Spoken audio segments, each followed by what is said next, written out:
இன்றைய நற்செய்தி மார்க் எழுதிய தூய நற்செய்தியிலிருந்து வாசகம். ஆண்டவரே, மாட்சி உமக்கே. அதிகாரம் 8, இறை வார்த்தைகள் 22 முதல் 26 முடிய. அக்காலத்தில் இயேசுவும் சீடர்களும் பெத்சாய்தா வந்தடைந்தார்கள். அப்பொழுது சிலர் பார்வையற்ற ஒருவரை இயேசுவிடம் கொண்டு வந்து அவரை தொடும்படி வேண்டினர். அவர் பார்வையற்றவரது கையை பிடித்து ஊருக்கு வெளியே அழைத்துச் சென்றார். அவருடைய விழிகளில் உமிழ்ந்து கைகளை அவர் மேல் வைத்து, ஏதாவது தெரிகிறதா என்று கேட்டார். அவர் நிமிர்ந்து பார்த்து, மனிதரை பார்க்கிறேன், அவர்கள் மரங்களைப் போல தோன்றுகிறார்கள், ஆனால் நடக்கிறார்கள் என்று சொன்னார். இயேசு மீண்டும் தம் கைகளை அவருடைய கண்களின் மீது வைத்தார். அப்போது அவர் நலமடைந்து முழு பார்வை பெற்று அனைத்தையும் தெளிவாக கண்டார். இயேசு அவரிடம், ஊரில் நுழைய வேண்டாம் என்று கூறி அவரை அவருடைய வீட்டிற்கு அனுப்பிவிட்டார். ஆண்டவரின் அருள்வாக்கு. கிறிஸ்துவே உமக்கு புகழ். என் ஆண்டவர் இயேசுவில் அன்பார்ந்த சகோதர சகோதரிகளே, உங்கள் அனைவரையும் உயிர்த்த நம் ஆண்டவர் இயேசு கிறிஸ்துவின் பெயரிலே அன்போடு வாழ்த்துகிறேன். உங்கள் அனைவருக்காகவும் நான் திருப்பலி ஒப்பு கொடுத்து சிறப்பாக ஜெபம் செய்கிறேன். இன்றைய நற்செய்தி வாசகத்திலே பார்க்கிறோம், நம் ஆண்டவர் இயேசு கிறிஸ்து பார்வையற்ற ஒரு நபரை குணப்படுத்துகிறார். இந்த குணப்படுத்தக்கூடிய நிகழ்விலே முதலில் ஆண்டவர் இயேசு கிறிஸ்து அவருடைய விழிகளில் உமிழ்ந்து கைகளை அவர் மேல் வைத்து ஏதாவது தெரிகிறதா என்று கேட்கிறார். ஆனால் மனிதரை பார்க்கிறேன், அவர்கள் மரங்களைப் போல தோன்றுகிறார்கள், ஆனால் நடக்கிறார்கள் என்று சொன்னார். அப்படி என்றால் இந்த நபர் பிறவியிலேயே பார்வை இழந்தவர் அல்ல, மாறாக இடையில்தான் அவருக்கு பார்வை பறிபோகி இருக்கிறது. மனிதர்கள் எப்படி இருப்பார்கள் என்பதை அவர் பார்த்திருக்கிறார். எனவேதான் சொல்லுகிறார், மனிதர்களை பார்க்கிறேன், அவர்கள் மரங்களைப் போல தெரிகிறார்கள். ஏற்கனவே அவர் மனிதர்களை பார்த்திருக்கிறார். மனிதர்கள் எப்படி இருப்பார்கள் என்று தெரியும், மரங்கள் எப்படி இருக்கும் என்றும் தெரியும். எனவேதான் மனிதர்களை பார்க்கிறேன், அவர்கள் மரங்களைப் போல தெரிகிறார்கள் என்று சொல்கிறார். என் அன்பு சகோதர சகோதரிகளே, இயேசு கிறிஸ்து வல்லமையான இறைவன். இதற்கு முன்பு நாம் பார்க்கிறோம், வெறும் 5 அப்பங்களையும் 2 மீன்களையும் கொண்டு 5000 பேருக்கு மேலாக உணவு கொடுத்தார். அதே போல பல புதுமைகளை செய்தார். அந்த புதுமைகளை எல்லாம் ஒரே சொல்லில் உடனடியாக செய்து விடுகிறார். இந்த பார்வையற்றவரை குணப்படுத்துகிற பொழுது ஏன் முதலாவது செயலிலேயே அவர் பார்வையை முழுமையாக பெறவில்லை? முதலில் அந்த மனிதர்களை பார்வை இழந்தவன் மனிதர்களை மரங்களாகத்தான் பார்க்க முடிகிறது, சரியாக தெளிவாக அவரால் பார்க்க முடியவில்லை.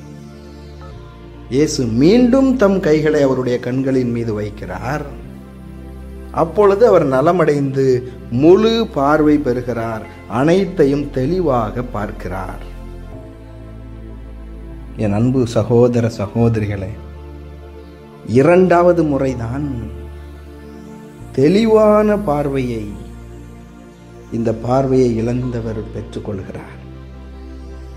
ஏன் 2 முறை இந்த மனிதனை ஆண்டவர் இயேசு இப்படி செய்து குணப்படுத்துகிறார்?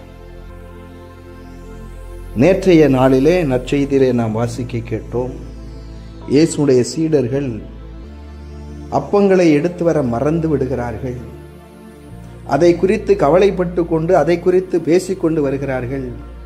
ஆனால் ஆண்டவர் இயேசுவோ பரிசேயருடைய ஏரோதியருடைய புளிப்பு மாவை குறித்து எச்சரிக்கையாயிருங்கள் என்றெல்லாம் மிக ஒரு எச்சரிக்கையான ஒரு செய்தியை கொடுத்து கொண்டிருக்கிறார்.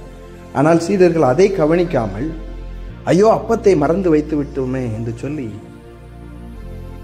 இயேசுவை, அவருடைய வல்லமையான செயலை மறந்துவிட்டு, அவர் நமக்கு உணவு கொடுப்பார், அவர் 5000 பேருக்கு மேலாக உணவு கொடுத்த புதுமை செய்யக்கூடிய வல்லமையானவர், அவர் நம்மோடு இருக்கிறார் என்பதை அவர்கள் மறந்து விட்டார்கள்.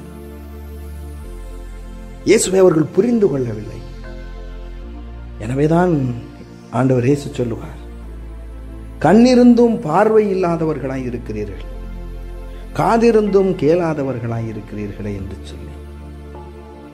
ஆம் அன்பு சகோதர சகோதரிகளே, இயேசுவின் சீடர்கள் கண்களை உடையவர்களாக இருந்தாலும் இயேசுவை கண்டுகொள்ளவில்லை, பார்க்கவில்லை. இயேசுடைய சிலுவை பாடுகள் வருகிற பொழுது இந்த சீடர்கள் எல்லாம் அவரை விட்டு ஓடி போய்விட்டார்கள். முதல் முறை அவர்கள் பார்வை பெறாதவர்களாய் இருந்தார்கள். எப்படி இந்த மனிதன் இயேசு கிறிஸ்துவின் முதல் தொடுகையிலே மனிதர்களை வெறும் மரங்களைப் போலதான் பார்த்தாரோ, அதுபோலதான் இயேசுவை இந்த சீடர்கள் பார்த்திருந்தார்கள். தெளிவாக இயேசுவை பார்க்கவில்லை.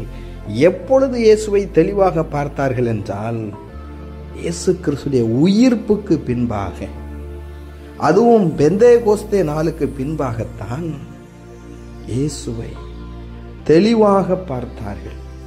தெளிவான பார்வை அவர்களுக்கு கிடைத்தது. எனவேதான் அந்த உயிர்த்த இயேசு கிறிஸ்துவிற்காக உயிரை கொடுக்கும் அளவிற்காய் துணிவோடு உலகெங்கும் சென்று படைப்பிற்கெல்லாம் நற்செய்தி அறிவித்தார்கள். அந்த நற்செய்தி அறிவித்ததற்காக அவர்கள் சிறையில் அடைக்கப்பட்டார்கள், கல்லால் எரிந்து கொலை செய்யப்பட்டார்கள், தலை வெட்டப்பட்டு சிறையில் அடைக்கப்பட்டு நாடு கடத்தப்பட்டு என்ற எத்தனையோ சித்திரவதைகளை அனுபவித்தார்கள். ஏனென்றால் அவர்களுக்கு அப்பொழுது தெளிவான பார்வை இருந்தது. யார் இயேசு கிறிஸ்து, அவருடைய போதனை என்ன, அவர் எதற்காக வந்தார், அவர் எதற்காக நம்மை தேர்ந்தெடுத்தார் என்ற முழுமையான புரிதல் இயேசுடைய உயிர்ப்புக்கு பெந்தேகோஸ்தே நாளுக்கு பின்புதான் சீடர்கள் பெற்றுக்கொண்டார்கள். ஆம் அன்பு சகோதர சகோதரிகளை, நாமும் இந்த சீடர்களைப் போல தெளிவான பார்வை பெற வேண்டும். அந்த ஆண்டவரிடத்திலே ஜெபிப்போம். ஆண்டவரே, என் வாழ்க்கையை புரிந்து கொள்ள, உம்மை புரிந்து கொள்ள, என் குடும்பத்தில் உள்ளவர்களை புரிந்து கொள்ள, என்னோடு இருப்பவர்களை புரிந்து கொள்ள தெளிவான பார்வை தாரும் என்று சொல்லி ஜெபிப்போம். இயேசுவுக்கே புகழ், மரியே வாழ்க. மன்றாடுவோமாக. பார்வை இழந்த மனிதருக்கு பார்வை கொடுத்த இயேசு ஆண்டவரே, உம்மை போற்றி புகழ்ந்து உம்மை ஆராதிக்கிறோம், உமக்கு நன்றி செலுத்துகிறோம். இந்த புதிய நாளை தந்ததற்காய் நன்றி ஆண்டவரே. இன்றும் நீரே எங்களுக்கு உதவி செய்ய விரைந்து வாரும், எங்களோடு தங்கும், எங்களை ஆசீர்வதியும் ஆண்டவரே. இதோ இந்த நாளில் தங்களுடைய திருமண நாளை, பிறந்த நாளை கொண்டாடக்கூடிய பிள்ளைகளையும், இன்னுமாக எங்களிடத்தில் ஜெப உதவி கேட்டு இருப்பவர்களையும் உம்முடைய திரு கரத்திலே அர்ப்பணித்து ஜெபிக்கிறேன். நீரே இவர்கள் ஒவ்வொருவரையும் ஆசீர்வதித்து நல்ல உடல் உள்ள சுகம் கொடுத்து வழி நடத்துவீராக. இதோ இந்த நாளிலே இயேசு ஆண்டவரே, நாங்கள் பார்வை பெற வேண்டும், நாங்கள் உம்மை புரிந்து கொள்ளவும், இன்னுமா எங்களுடைய வாழ்க்கையை புரிந்து கொள்ளவும் தேவையான ஞானத்தை நீர் எங்களுக்கு கொடுப்பீராக. இதோ இந்த நாளிலும் ஒவ்வொரு குடும்பத்தையும் ஒப்புக் கொடுக்கிறேன் ஆண்டவரே. நீரே இந்த குடும்பங்களில் ஒற்றுமையை கொடுப்பீராக. ஒருவர் மற்றவரை புரிந்து கொள்ளவும், ஒருவர் மற்றவரை ஏற்றுக்கொள்ளவும், அன்பு செய்யவும் நீர் கற்றுக் கொடுத்திரலும் ஆண்டவரே. இதோ கடன் பிரச்சனைகளோடு நாங்கள் போராடி கொண்டிருக்கிறோம். குடி போதை பழக்க வழக்கங்களினால் இதோ குடும்பங்கள் நிம்மதியை இழந்து தவிக்கின்றன.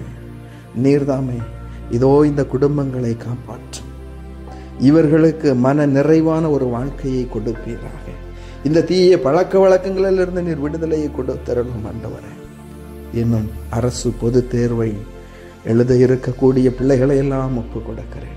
இவர்கள் நல்ல உடல் உள்ள சுகத்தோடு தேர்வை அணுகும்படியாய் தேவையான ஞானத்தை நீர் தாரும். இவர்கள் கல்வியிலும் ஒழுக்கத்திலும் சிறந்து விளங்கவும், இந்த தேசத்தின் நல்ல தலைவர்களாக உருவாகவும், தேர்விலும் வாழ்விலும் வெற்றி பெறும்படியாகவும் நீர் ஆசீர்வதியும். இயேசுவே, இதோ இந்த ஜெப வேளையில நம்பிக்கையோடு ஜெபித்து கொண்டிருக்கக்கூடிய ஒவ்வொருடைய கண்ணீரையும் துடைத்தருளும். இதோ எத்தனையோ பெற்றோர்கள் தங்களுடைய பிள்ளைகளுடைய எதிர்கால வாழ்வைக்காய் ஜெபித்து கொண்டிருக்கக்கூடிய வேளையில அந்த பிள்ளைகளுடைய எதிர்கால வாழ்வை ஆசீர்வதித்து கொடுப்பீராக. திருமண காரியங்களுக்காகவும், குழந்தை செல்வத்திற்காகவும், வேலை வாய்ப்பிற்காகவும் நம்பிக்கையோடு ஜெபிக்கக்கூடிய பிள்ளைகள் இந்த அருள் ஆசீர்வாதங்களை பெற்றுக் கொள்ளட்டும். ஆண்டவரே, நாங்கள் செய்யக்கூடிய தொழிலை ஆசீர்வதியும். இந்த நாளில் எங்களோடு கூட இருந்து நீரே எங்களை பாதுகாத்தருளும். எங்கள் மத்தியிலே வாழ்ந்து மரித்தவர்களை எல்லாம் நினைத்து பார்க்கிறோம் ஆண்டவரே. ஆன்மாக்களுடைய குற்றம் குறைகளை எல்லாம் பாராமல் எங்களுடைய ஜெபம் கேட்டு எங்களுடைய நற்செயல்களின் பொருட்டு அந்த ஆன்மாக்களுக்கு விண்ணக பேரின்பு வீட்டிலே நீரே இடம் கொடுக்க வேண்டுமாய் மீட்பராகிய கிறிஸ்து வழியாக தந்தையை நோக்கி நம்பிக்கையோடு ஒப்பு கொடுத்து மன்றாடுகிறோம். ஆமேன்.